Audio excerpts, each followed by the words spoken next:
Are you considering trying Sweet Restore Glycogen? Before jumping in, let's take a closer look.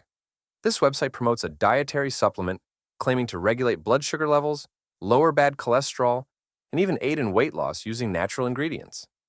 It sounds great, but is it as good as it seems? Let's explore.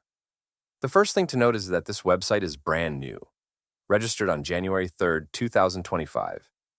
While a new website doesn't automatically mean trouble, it does mean there's little to no track record or history of reliability. Adding to that is their enticing discount, up to 80% off. For a newly launched website, such steep discounts can be a tactic to quickly attract customers, but it's worth questioning how sustainable or legitimate this deal really is. Next up, the reviews. On the website, you'll find glowing testimonials from so-called satisfied users. But if you search for external reviews on trusted platforms like Trustpilot, there's nothing. This discrepancy is concerning because authentic customer feedback is crucial for verifying a product's claims.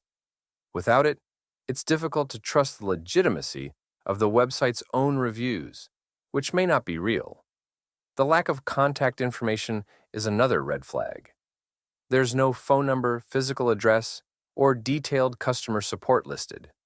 Just a generic email form. Reliable companies usually make it easy to reach them, and the absence of such information adds a layer of risk. Finally, the claims themselves. Bold statements about being FDA approved, made in the USA, or all natural aren't backed by evidence.